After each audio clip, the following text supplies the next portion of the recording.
अहिंसा क्या है? आइए श्रोताओं जाने अहिंसा के बारे में। अहिंसा का अर्थ होता है श्रोताओं किसी जीव के प्रगतिशील जीवन को न रोकना है। भगवान श्री कृष्ण की वाणी है श्रोताओं, अर्जुन को ये बता रहे हैं। किसी को यह नहीं सोचना चाहिए कि चूंकि शरीर के वध किए जाने के बाद भी आत्मा स्फुलिंग नहीं मरता, इसलिए इंद्रिय तृप्ति के लिए पशुवध करने में कोई हानि नहीं है।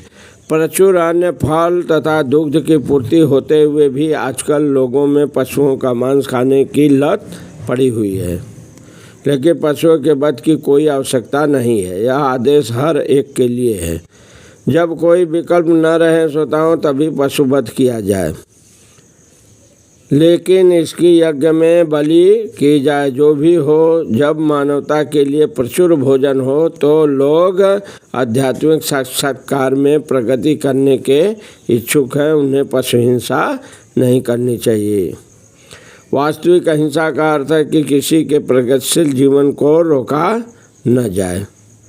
पशु भी अपने विकास काल में एक पशुयोनि से दूसरे पशुयोनि में श्रोताओं देहांतरण करने की प्रगति करते हैं। यदि किसी विशेष पशु का वध कर दिया जाता है तो उसकी क्या हो जाएगी? प्रगति रुक जाएगी। यदि कोई पशु किसी शरीर में बहुत दिनों तक या बहुत वर्षों तक रहा हो और उसे असमय में मार दिया जाए तो क्या होगा? उसे पुनः उसी जीवन में वापस आकर शेष दिन पूरे करने के बाद ही दूसरी योनि में जाना पड़ेगा।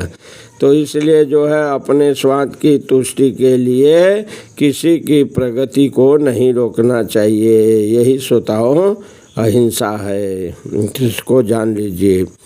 सरलता का अर्थ है श्रोताओं, जहाँ तक ब्राह्मणों की सरलता का संबंध है, इसका पालन न केवल किसी एक आश्रम में किया जाना चाहिए अपितु चारों आश्रमों के प्रत्येक सदस्यों को करना चाहिए, चाहे वह ब्रह्मचर्य हो, गृहस्थ हो, वानप्रस्थ हो अथवा सन्यासी हो। मनुष्य को अत्यंत सरल तथा सीधा होना चाहिए। ये श्रोताओं जो है सरलता की बात है।